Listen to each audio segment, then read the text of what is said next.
다 같이 묵도하심으로 9월 둘째 주일 예배를 하나님 앞에 올려드리겠습니다.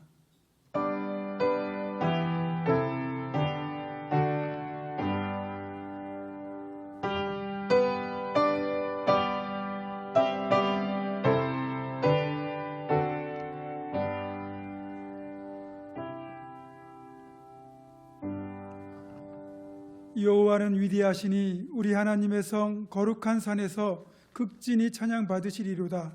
터가 높고 아름다워 온 세계가 즐거워하며 큰 왕의 성 곧 북방에 있는 시온산이 그러하도다. 하나님은 영이시니 예배하는 자는 영과 진리로 예배할지니라. 아멘.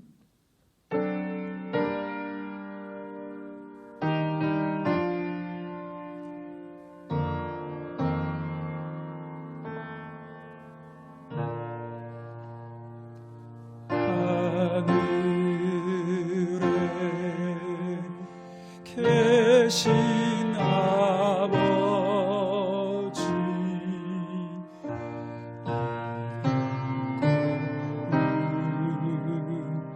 하사 주님 나라 임하시고 뜻이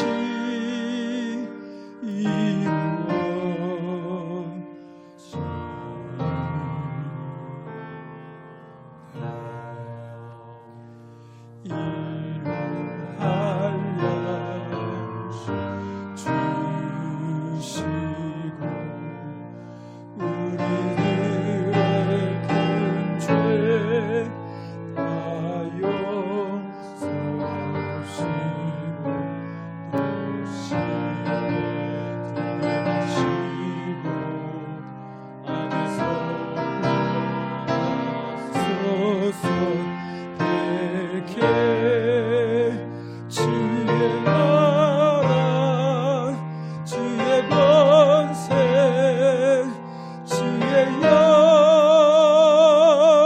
영광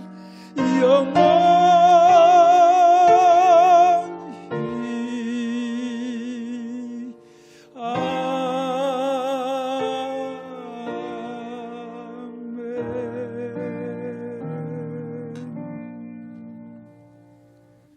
사랑과 은혜가 풍성하신 아버지 하나님, 저희들이 온 마음과 정성을 다하여서 예배를 드리오니 예배하는 이 자리에 오셔서 우리의 예배를 받아 주시옵소서.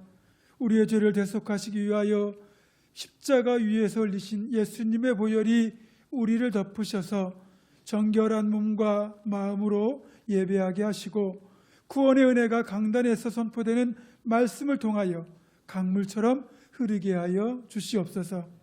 보혜사 성령님께서 친히 우리 마음에 함께 계셔서 큰 힘과 능력을 더하여 주시고 이 예배를 통하여 우리의 영혼이 거듭나게 하시고 새 힘과 용기를 얻어 이 고난의 시간을 능히 이길 수 있도록 강건하게 변화시켜 주시옵소서. 언제나 우리와 함께 하시며 우리 예배를 기쁘게 받아주시는 우리 주 예수 그리스도의 이름으로 기원하옵나이다. 아멘.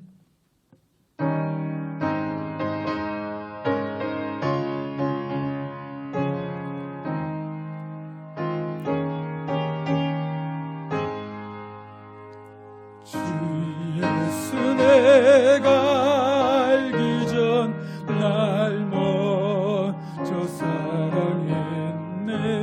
그 크신 사랑 나타나 내 영혼 거듭났네.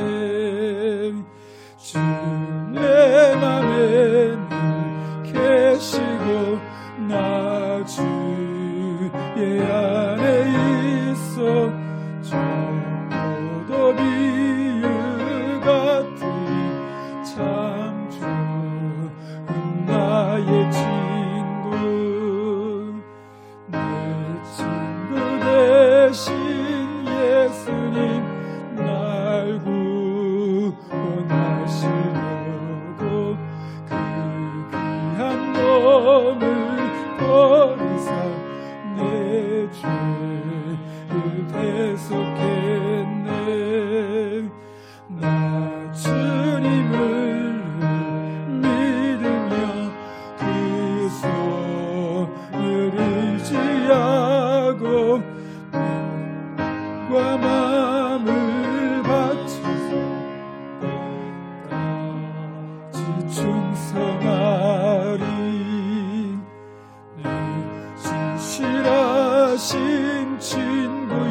친구.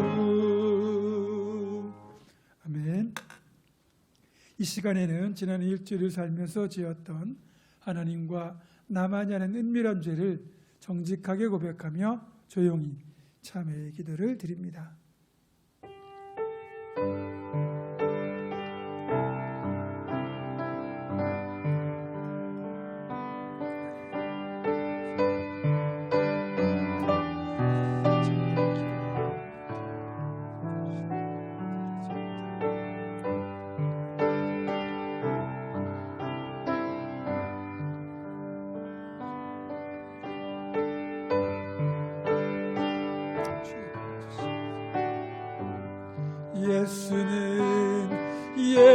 예수는 우리를 깨끗게 하시는 주시니 그의 피 우리를 눈보다 더 희게 하셨네. 내가 마음이 겸손하고 통회하는 자와 함께 있나니 이는 겸손한 자의 영 통회하는 자의 마음을 소생시키려 함이라. 그러므로 이제 그리스도 예수 안에 있는 자에게는 결코 정죄함이 없느니라. 아멘. 다 같이 사도신경으로 우리의 신앙을 한 목소리로 고백합니다. 나는 전능하신 아버지 하나님 천지의 창조주를 믿습니다. 나는 그의 유일하신 아들 우리 주 예수 그리스도를 믿습니다. 그는 성령으로 잉태되어 동정녀 마리아에게서 나시고 본디오 빌라도에게 고난을 받아 십자가에 못 박혀 죽으시고 장사된 지 사흘 만에 죽은 자 가운데서 다시 살아나셨으며 하늘에 오르시어 전능하신 아버지 하나님 우편에 앉아 계시다가 거기로부터 살아있는 자와 죽은 자를 심판하러 오십니다. 나는 성령을 믿으며 거룩한 공교회와 성도의 규제와 죄를 용서받는 것과 몸의 부활과 영생을 믿습니다. 아멘. 자리에 앉으셔서 교동문 25번 시편 47편을 교독합니다.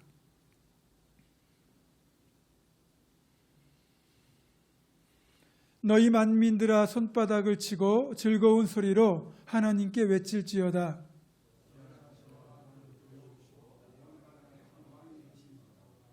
여호와께서는 만민을 우리에게 나라들을 우리 발 아래에 복종하게 하시며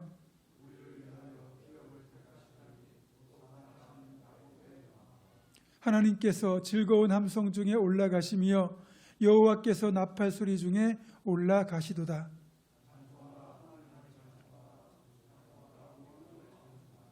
하나님은 온 땅의 왕이심이라 지혜의 의시로 찬송할지어다.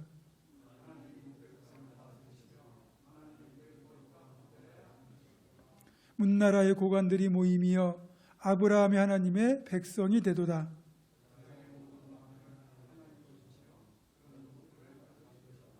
아멘.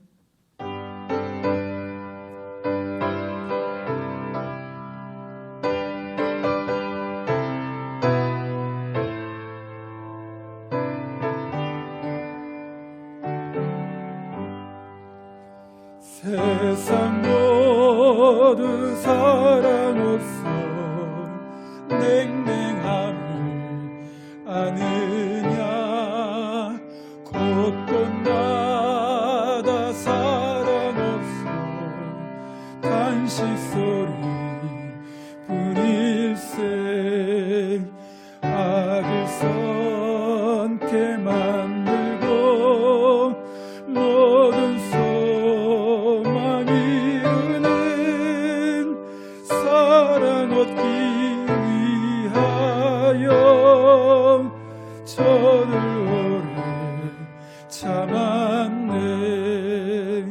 사랑 없는 까닭에 사랑 없는 까닭에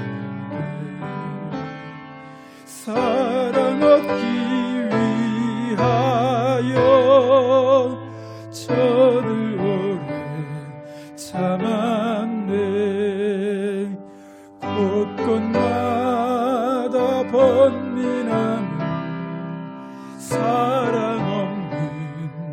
연고요 지근하게 선을 펴고 사랑받기 원하네. 어떤 이는 고통과 근심 걱정 많으니 사랑 없는 까닭에 저들 실망하도다. 사랑 없는 까닭에 사랑 없는 까닭에 사랑 없는 까닭에 저들 실망하도다.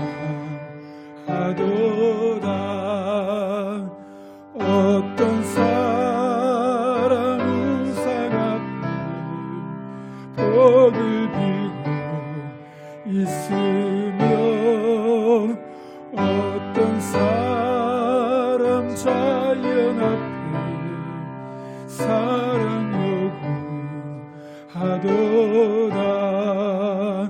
먼저 믿는 사람들 예수 사랑 가지고 나타내지 않으면 적을 실망하겠네. 예수 사랑 가지고 예수 사랑 가지고 나타내지 않으면 저들 실망하겠네. 기갈중에 있는 영혼 사랑받기 원하며 아이들도 소리 질러 사랑 요구 원하네.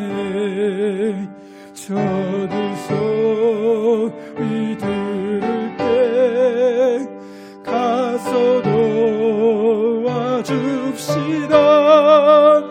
만민중에 나가서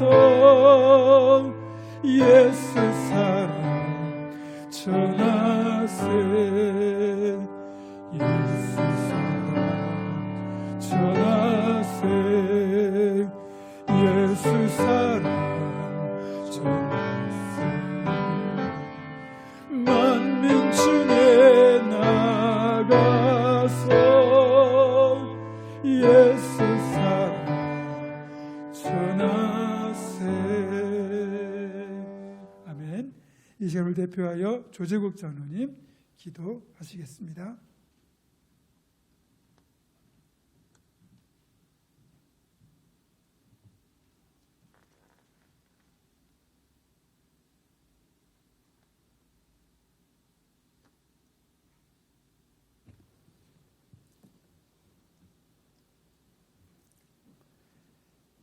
교회의 머리 되시는 전능하신 하나님 아버지 감사합니다. 주님의 사랑으로 보문중앙교회와 우리 성도들의 삶을 지켜주신 그 은혜에 감사와 찬양을 올려드립니다. 계절은 어김없이 가을의 문턱에 다다른 9월의 둘째 주일을 우리들에게 허락하여 주셔서 예배드림에 감사합니다. 하나님 아버지, 지난 한 주간도 세상 속에 살면서 많은 죄를 졌습니다. 악한 것은 모양이라도 버리자고 다짐도 하여 보았지만 선을 행하고자 하는 나에게 또 다른 내가 죄를 짓는 마음을 보게 됩니다. 저희의 연약함을 불쌍히 여겨주시고 그리스도의 보혈로 정케하여 주셔서 이 시간 신령과 진정으로 드리는 복된 예배가 되게 하여 주시옵소서.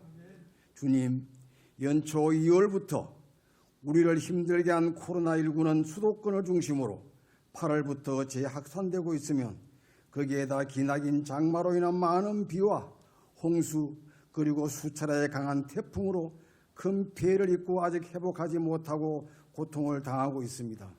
이들을 기억하시어 위로하여 주시고 회복할 수 있는 주님의 풍성한 은혜를 허락하여 주시옵소서. 또한 코로나19 거리두기로 우리들의 모든 일상생활이 멈춰 서버린 것 같습니다. 주님께서 이 예배의 자리에 함께하여 주셔서 지치고 힘들어 있는 저희들을 위로하여 주시고 일상생활이 회복되고 예배가 회복되게 전염 바이러스를 소멸시켜 주셔서 연약하여진 믿음과 심령이 치유와 회복으로 새롭게 변화될 수 있도록 이끌어 주시옵소서.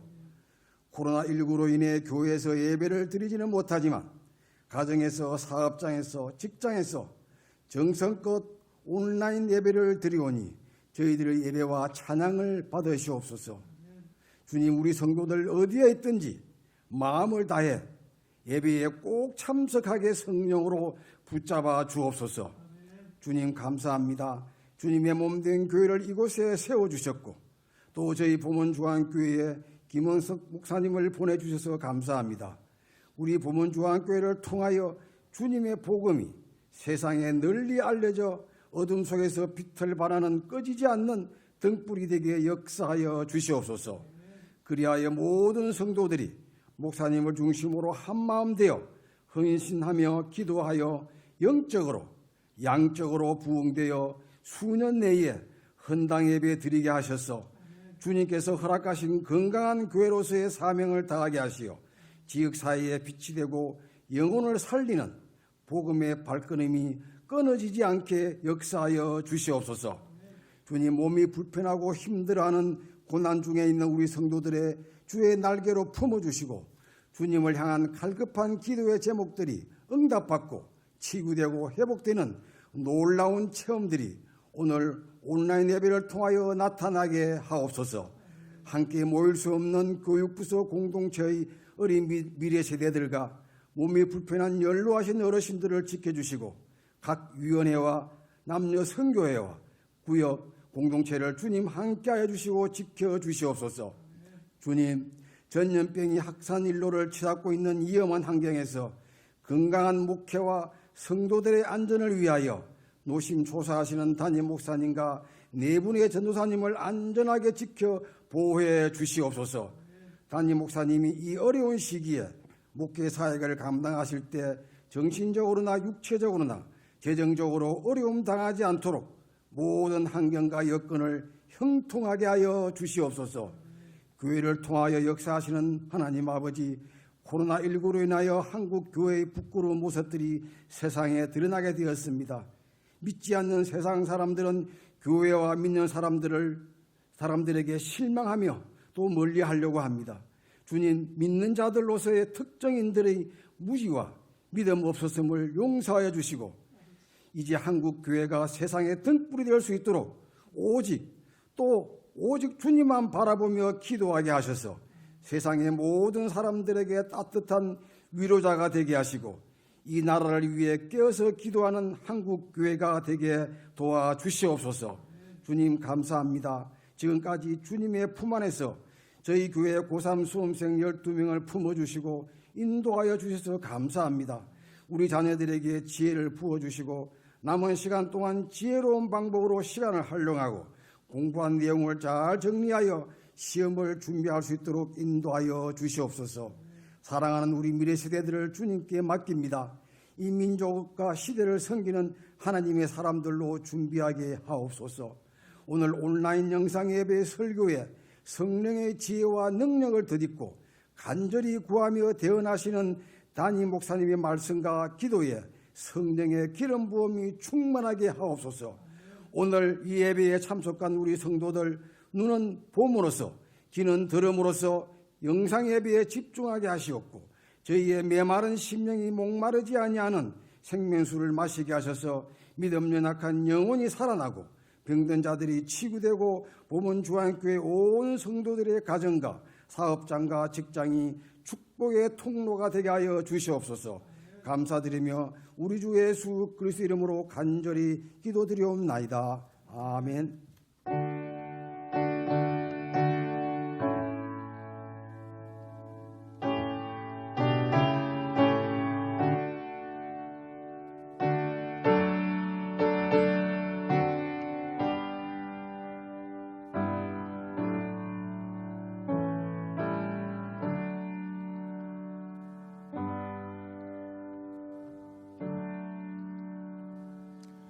봉헌합니다.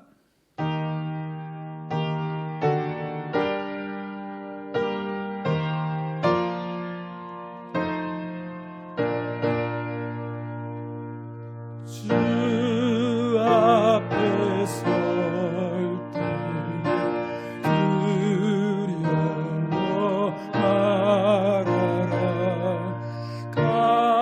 가난한 우리를 도우시리. 보배로운 진리와 온유한 삶 주님께 다 바칠 귀한 예물 떨면서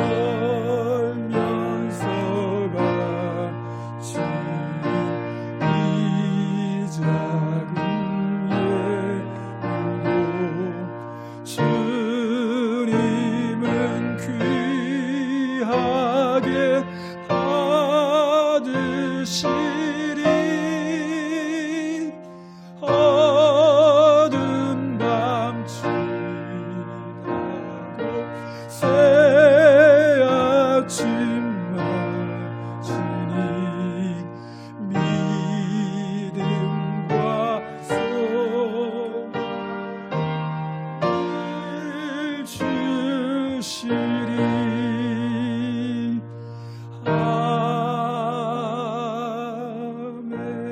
아멘.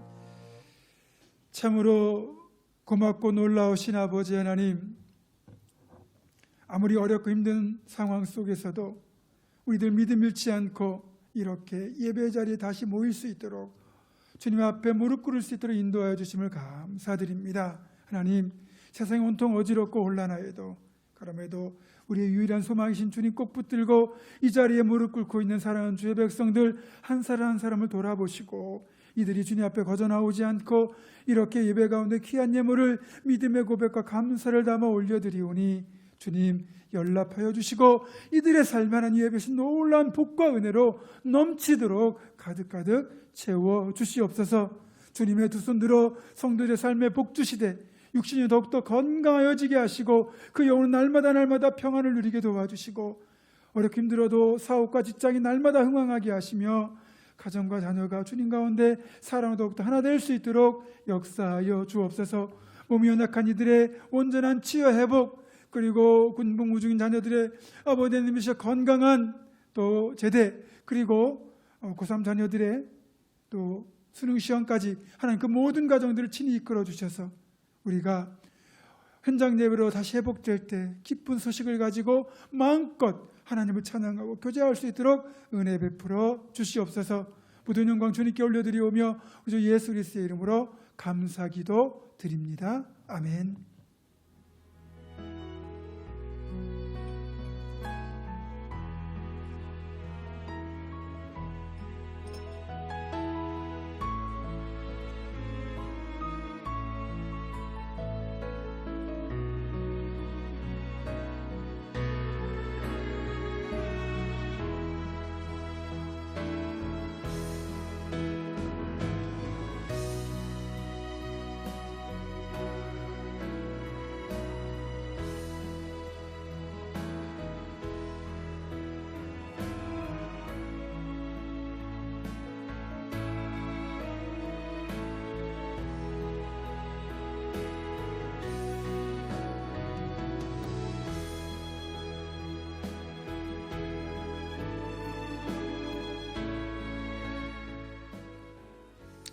오늘 예배를 통해서 우리들에게 주시는 하나님의 말씀은 구약 사사기 12장 1절로부터 4절의 말씀입니다. 구약 383쪽에 있습니다. 사사기 12장 1절로부터 4절의 말씀을 제가 봉독합니다. 에브라임 사람들이 모여 북쪽으로 가서 입다에게 이르되 네가 암몬 자손과 싸우러 건너갈 때 어찌하여 우리를 불러 너와 함께 가게 하지 아니하였느냐? 우리가 반드시 너와 네 집을 불사르리라 하니 입다가 그들에게 이르되 나와 내 백성이 암몬 자손과 크게 싸울 때 내가 너희를 부르되 너희가 나를 그들의 손에서 구원하지 아니한 고로 나는 너희가 도와주지 아니하는 것을 보고 내 목숨을 돌보지 아니하고 건너가서 암몬 자손을 쳤더니 여호와께서 그들을 내 손에 넘겨주셨거늘 너희가 어찌하여 오늘 내게 올라와서 나와 더불어 싸우고자 하느냐 하니라. 입다가 길르앗 사람을 다 모으고 에브라임과 싸웠으며 길르앗 사람들이 에브라임을 쳐서 무찔렀으니 이는 에브라임의 말이 너희 길르앗 사람은 본래 에브라임에서 도망한 자로서 에브라임과 므낫세 중에 있다 하였습니다. 아멘. 이전에 제가 기도원에 관한 설교를 하면서 에브라임 지파, 므낫세 지파의 뿌리 깊은 갈등이 존재하고 있음을 말씀드린 적이 있는데 한 번 더 설명을 하고 넘어가겠습니다. 요셉이 이제 30세 애굽에서 총리가 되죠. 총리가 된 뒤에 아스낫이라고 하는 여성과 결혼을 해서 므낫세와 에브라임이라는 두 아들을 두게 됩니다. 그런데 이제 훗날 조부인 야곱이 죽기 전에 요셉의 두 아들 므낫세와 에브라임을 불러 축복하는 자리에서 장남인 므낫세보다 차남인 에브라임을 더 크게 축복을 했습니다. 그러면서 에브라임이 므낫세 대신에 장자의 축복을 차지하게 되죠. 그 결과 출생으로 보면 므낫세가 장자인데 영적인 축복으로 보면 에브라임이 장자권을 차지하게 되면서 이렇게 수백 년 전부터 므낫세 지파와 에브라임 지파는 그렇게 장자권을 두고 보이지 않는 경쟁을 하는 관계가 된 겁니다. 이렇게 에브라임 지파가 장자의 축복을 받았지만 내용을 들여다보면 에브라임 지파는 쓸데없는 자존심만 좀 셌던 것 같아요. 그것이 결과적으로 에브라임 지파에게 도움이 됐느냐, 유익이 됐느냐, 그게 아니라는 거죠. 이렇게 지파 전체, 나아가 이스라엘 공동체 전체를 위기에 빠뜨리는 결과를 가져왔고요. 에브라임 지파가 어렵게 된 것은 말할 것도 없습니다. 여러분, 이 자존심이라는 것, 그것은 나를 채찍질하고 나를 성장시키는 데만 써야지 그걸 다른 사람과의 관계에서 계속 고집을 하게 되면 얻는 것보다 잃는 것이 훨씬 더 많습니다. 사실 이스라엘 역사를 들여다보면 에브라임 지파는 에브라임 지파 출신의 위대한 지도자였던 여호수아 때를 제외하고는 선한 모습보다는 속된 말로 양아치 같은 모습을 보일 때가 더 많았습니다. 양아치라는 말이 예전에는 폐지를 줍는 넝마주의를 뜻하는 말이었는데 요즘은 품행이 불량한 사람을 속되게 이르는 말로 사용되고 있는 단어입니다. 한마디로 경우가 없고 무례하고 욕심 많은 사람을 비꼴 때 양아치라는 말을 사용하죠. 이와 비슷한 표현으로 요즘 꼰대라는 말도 씁니다. 남의 일에 이래라 저래라 간섭하고 참견하고 훈수하는 경우를 꼰대라고 하는데 요즘은 꼰대짓의 대표적인 경우를 라떼는 말이야 라는 말로 표현합니다. 예전에는 내가 왕년에는 말이야 이런 식으로 말했다면 요즘은 라떼는 말이야 이러는 거죠. 요즘 젊은 친구들은 이런 태도를 정말 싫어합니다. 어른들이 정당한 또 지혜로운 훈계를 하는 것도 잘 받아들이지 못하는데 하물며 그냥 참견이나 간섭, 잔소리로 여겨지는 말을 하게 되면 정말 싫어합니다. 그런데 에브라임 지파가 하는 짓을 보면 마치 이런 꼰대, 양아치처럼 보인다는 거죠. 에브라임 지파는 기드온 때도 뒤늦게 전쟁에 참여해서 기드온의 공로를 가로채면서 시비를 걸었는데 이번 입다의 경우에도 뒤늦게 끼어들어서 시비를 걸고 있습니다. 말씀드린 것처럼 다른 지파 출신의 사사인 온니엘이나 에훗이나 드보라의 경우에는 가만히 있다가 기드온과 입다에게만 유독 시비를 거는 이유는 기드온과 입다 둘 다 므낫세 지파 출신이기 때문이에요.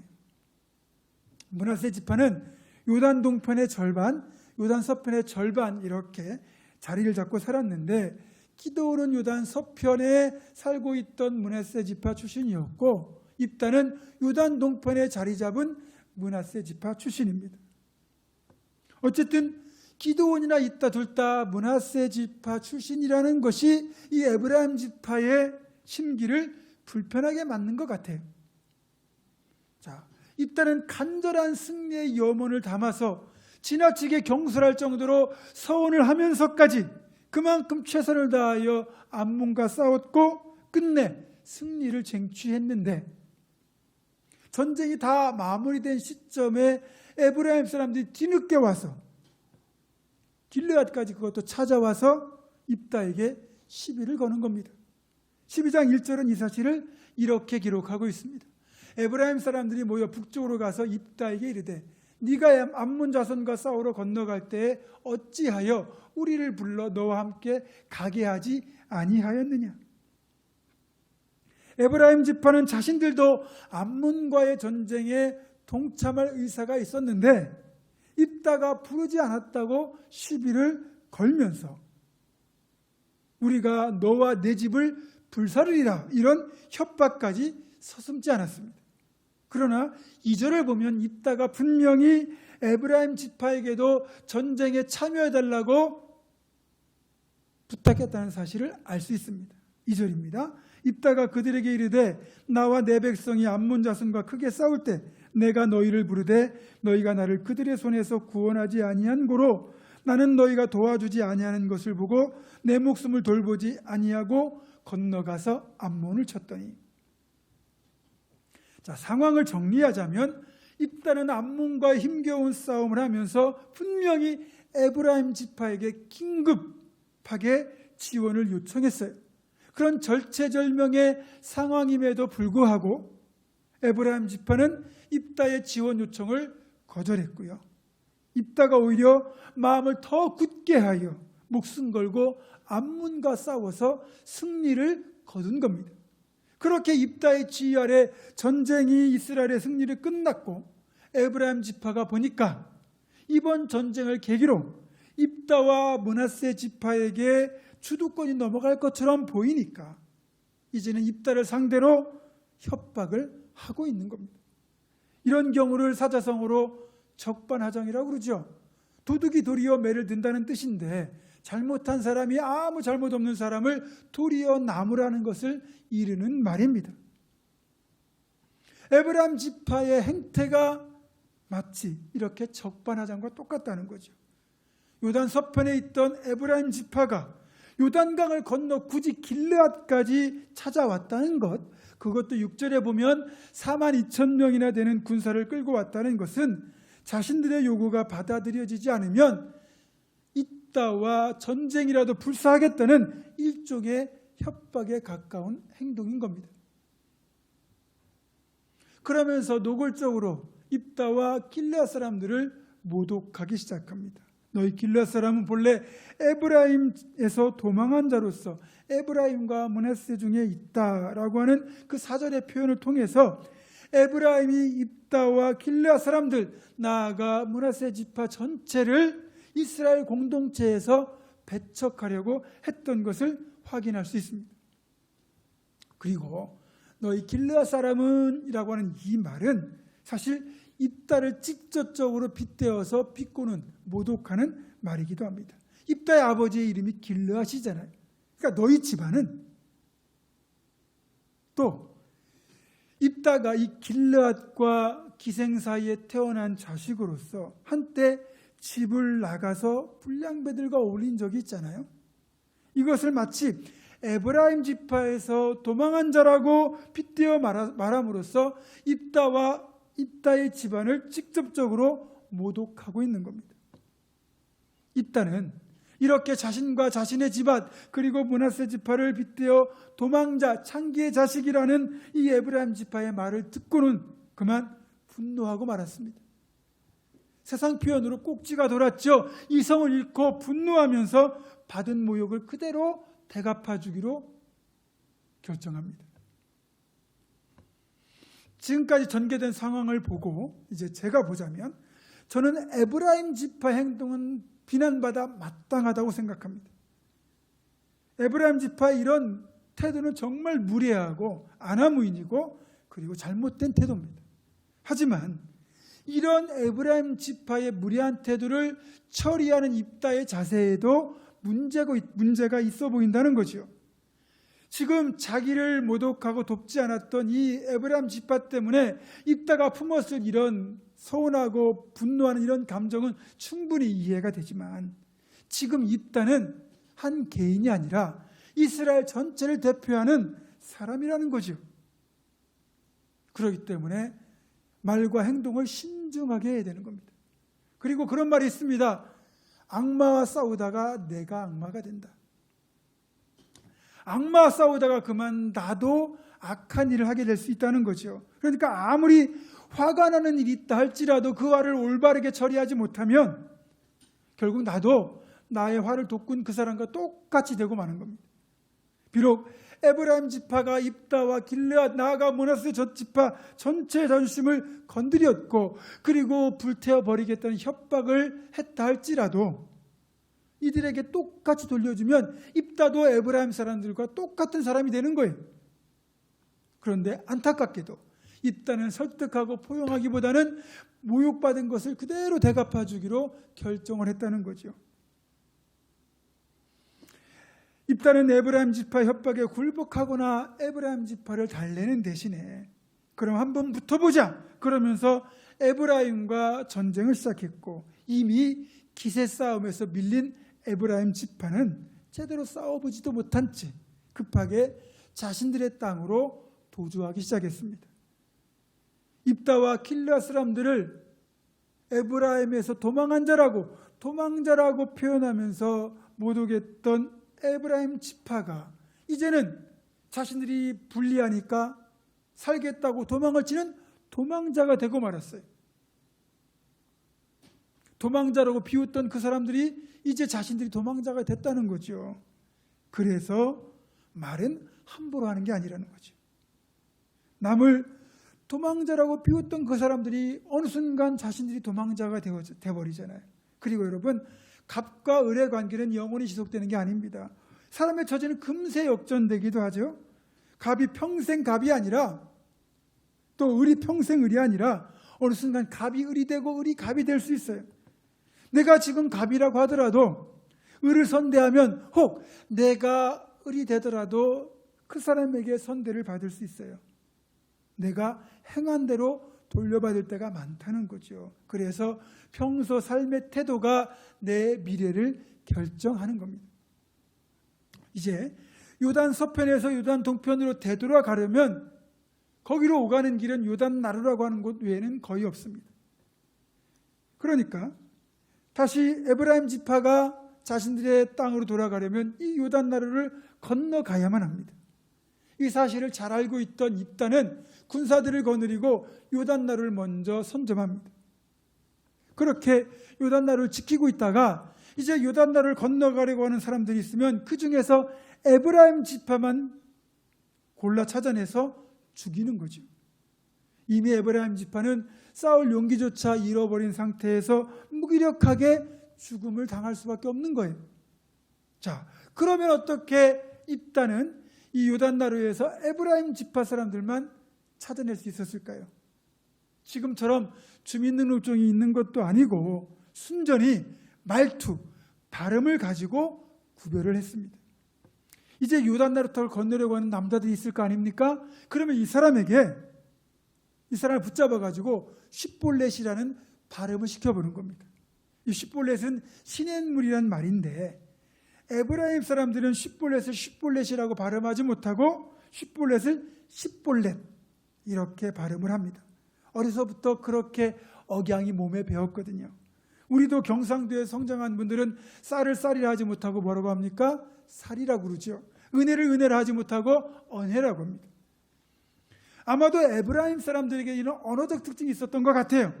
그래서 쉿볼렛을 쉿볼렛이라고 그대로 발음을 하면 에브라임 지파가 아니라고 생각해서 그냥 보내주고 쉿볼렛을 발음하지 못하고 쉿볼렛 그러면 에브라임 사람으로 여겨서 가차없이 죽였습니다. 그래서 쉿볼렛을 쉿볼렛으로 발음하지 못해서 그날 죽은 사람의 숫자만 무려 42,000명입니다.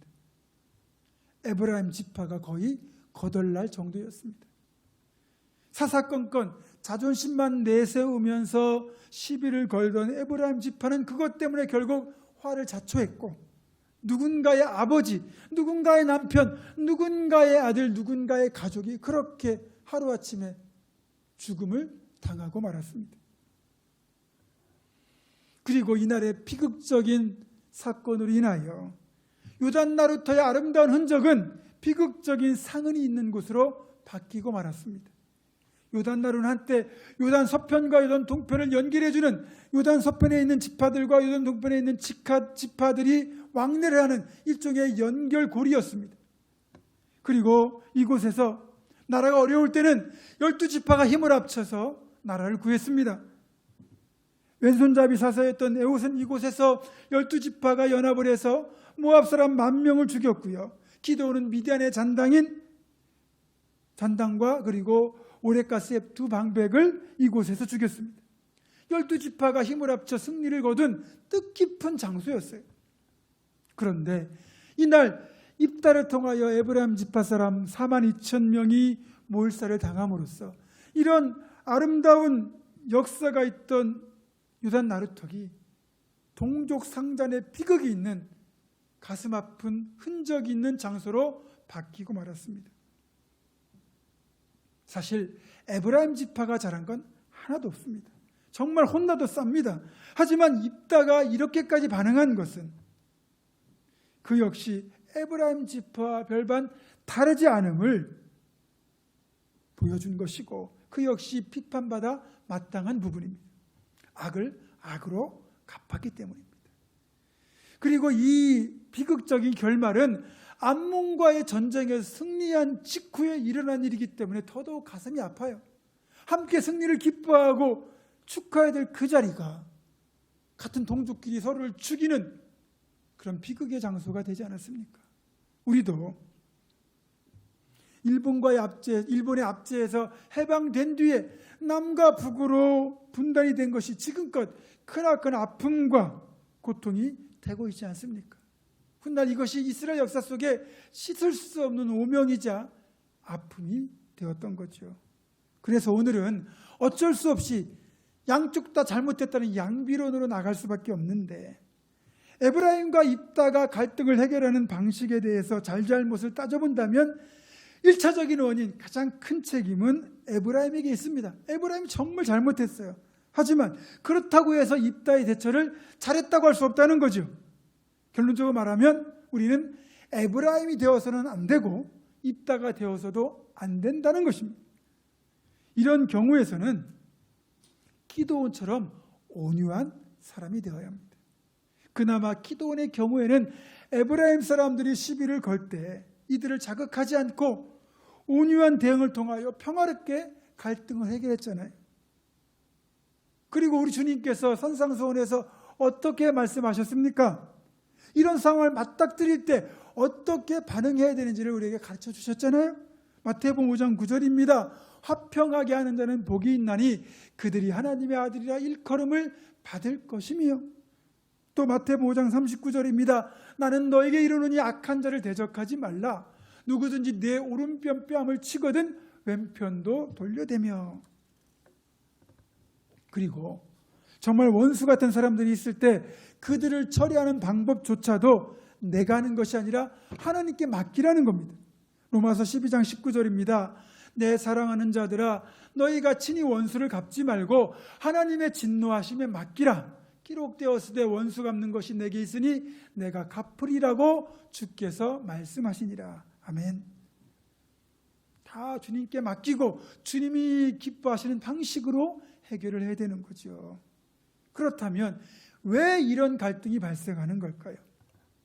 그것은 소중함의 확장이 이루어지지 않기 때문입니다. 우리가 나 자신을 대할 때 나를 소중히 여길 줄 알아야 돼요. 그것이 바로 자존감인데, 어쨌든 나는 정말 소중한 존재입니다. 그리고 좀 더 나아가면 이제 내 가족이라는 게 있죠. 내 가족이 정말 소중하지요. 그래서 나도 소중하고 내 가족도 소중한데 대부분의 사람들이 이 소중함을 여기에서 끝낸다는 거죠. 나와 내 가족의 소중함에서 그칠 때가 많다는 겁니다. 여러분, 갈등을 극복하려면 이런 소중함을 더 크게 확장을 해야 되는 겁니다. 나와 내 가족을 넘어서 내가 속한 교회 공동체도 소중하고, 나아가 지역사회도 소중하고, 우리가 사는 이 땅 대한민국도 소중하다는 거죠. 그런데 지금 우리 한국이라는 나라를 보면 이런 소중함의 확장이 전혀 이루어지지 않고 있음을 볼 수 있습니다. 자신과 자신이 속한 집단만 소중하고 자신과 자신이 속한 집단의 이익에만 목소리를 낼 뿐, 다른 사람들과 더불어 살아가는 공동체로서의 이웃과 나라에 대한 관심은 없습니다. 특별히 오늘 본문의 사건과 연결지어 생각을 해보면 지금 한국 사회가 드러내고 있는 가장 큰 문제는 모든 갈등의 현장에서 입다와 에브라임 사람들이 너무 많다는 겁니다. 코로나19 이 팬데믹으로 인하여 지금 우리가 총성 없는 전쟁을 치르고 있는 시점인데, 지금 이때도 우리는 여기에 음모가 있다 없다 따지면서 에브라임과 입다로 갈려서 서로에게 시비를 걸고 있습니다. 특별히 집값 상승이나 하락과 관련이 된다면 공항이나 연구소 같은 특정 기관을 유치하거나 일종의 혐오시설로 여겨지는 그런 시설들이 들어서는 것에 대하여 격렬한 찬반 운동이 일어나는 것을 자주 보게 됩니다. 게다가 정규직과 비정규직의 갈등, 또 의대 정원을 늘리는 것에 대한 찬반, 아파트 재건축, 재개발에 대한 어떤 추진까지 절대로 양보할 마음들이 없습니다. 주님은 자신을 온전히 내어주셨고 또 우리에게 그렇게 먼저 주라고 하셨는데 절대로 주지 않겠다고, 내가 더 많이 갖겠다고, 내가 더 많이 누려야 한다고 목소리만 높이는 것이 지금 이 세상의 민낯입니다. 세상에는 이처럼 개인과 집단의 이익만을 위하여 개인이 가진 권력과 집단이 지닌 숫자라는 힘으로 자신들의 입장을 관철하려고 하는 일들이 비일비재합니다. 솔직히 이 대한민국이라는 나라에서 더 이상 기도는 없고 입다와 에브라임만 가득하던 것 같다는 그런 서글픈 마음이 들 때가 많습니다. 양보와 배려, 더불어 사는 삶에 대한 의식이 너무 부족합니다. 자칫 동족상전의 비극이 빚어졌던 유단 나루처럼 될까 염려가 됩니다. 그렇다면 신앙인과 한국교회는 이런 상황에서 어떤 모습을 보여주어야 할까요? 우리가 세상에 잘 보이려고 애를 쓸 필요는 없겠지만 적어도 욕먹을 일을 해서는 안 된다는 겁니다. 일부 교회 예배 강행에 대한 자세도 다시 점검해 봐야 됩니다. 어디에나 계신 하나님이 코로나 확산 방지를 위하여 잠시 예배 장소를 가정으로 옮겨서 온라인으로 예배를 드리는 것에 대해서 하나님이 너희가 믿음을 버렸구나, 너희가 예배를 포기했구나, 이렇게 보시겠습니까? 예배가 생명인 것은 맞습니다. 하지만 대면 예배 자체가 생명은 아닙니다. 우리가 우리의 신앙을 지킨다고 이웃을 배려하지 않고 코로나를 확산시키는데 일조한 것이 사실이지 않습니까? 교회의 예배와 모임에서 코로나가 확산되는 일이 없었다면 모르겠지만 하루가 멀다 하고 교회와 관련하여 코로나 확산이 나타나는 바람에 교회는 세상의 소위 똥이 되어버리고 말았습니다. 최근에 충격적인 그러나 어느 정도 예상이 되었던 설문조사 결과 하나를 접했습니다. 지금 보여드린 이 그림은 지난 6월 초 설문조사 기관인 엠브레인이라는 곳에서 종교에 대한 대국민 인식조사를 실시한 결과를 도표로 나타낸 겁니다. 여기에서 대다수 국민들은 가톨릭과 불교는 온화하고 따뜻하고 함께하고 윤리적이라는 긍정적인 이미지를 가지고 있는 반면에 이에 반해서 개신교는 거리를 두고 싶은 이중적인 사기꾼 같은 부정적인 이미지를 많이 가지고 있었다는 겁니다. 어느 정도 예상이 되었던 설문조사 결과라고 하더라도 너무너무 마음이 아픕니다. 개신교 전체가 아니라 극히 일부의 일탈이라고 변명을 하고 싶지만 우리도 일정 부분 책임을 회피할 수 없다는 것을 인정할 수밖에 없습니다. 전에도 말씀드렸지만 그래서 우리가 좀 더 노력하고 힘써야 된다는 겁니다. 말씀을 맺겠습니다. 사랑하는 성도 여러분, 세상이 온통 이기심과 욕망과 대립으로 가득한 이때 우리들이 먼저 온유함으로 에브라임을 품어낸 기드온처럼 때로는 양보하고 때로는 배려하고 때로는 손해를 보더라도 그렇게 해서 조금이라도 더 나은 세상을 만들어가야 하지 않겠습니까? 세상이 서로의 이익만 추구하며 입다와 에브라임처럼 자존심을 버리는 이런 때일수록 우리와 교회만큼은 세상의 불만을 받아주고 이웃을 배려하고 또 각자는 불만을 자제하고 함께 힘을 합쳐 이 위기를 극복하는 선한 노력이 필요한 때입니다. 이렇게 양보하고 배려하고 품어내는 것이 결국은 이기는 길이고 얻는 길이고 교회의 선한 영향력을 다시 회복하는 길이 될 것입니다. 자, 여러분, 우리 모두 또 우리 교회가 먼저 기도원처럼 온유함으로 세상을 품고 또 소중함의 확장을 통해서 세상을 살리는 거룩한 생명의 강이 되어 흘러가기를 주님의 이름으로 축원합니다. 기도하겠습니다. 거룩하신 아버지 하나님, 온통 입다와 에브라임으로 가득한 지금 이 시대, 이 세상 속에서 기도원처럼 온유함으로 세상을 품고 나와 가족을 넘어 소중함의 확장을 통하여 우리 모두가 세상을 살리는 생명의 강이 되어 흘러가게 하여 주시옵소서. 우리 주 예수 그리스도의 이름으로 기도드립니다. 아멘. 서로 축복하면서 물된 동산 찬양하겠습니다.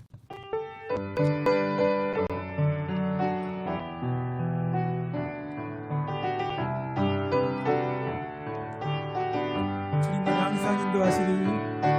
주님 너를 항상 인도하시니 내 말은 땅에서도 너를 만족시키리. 너는 물된 동산과 또 마르지 않는 새 같으리. 아멘. 나는 물된 동산과 또 마르지 않는 새 같으리. 한 번 더 기도합니다. 개인의 감정이나 이해관계보다 교회 공동체 하나님의 나라를 더 배려한 기도원처럼 좀 더 이해하고 배려하고 사랑하며 이웃과 공동체를 주님의 사랑으로 품어낼 것을 결단하는 사랑하는 우리 부모님과 함께 모든 성도들과 이들의 가정과 생업과 앞날과 우리 교회 위에 이 나라 이 민족 위에 이제는 우리 주 예수 그리스도의 은혜와 하나님의 사랑과 성령의 교통하심이 지금부터 영원토록 함께 하시옵기를 간절히 축원하옵나이다. 아멘.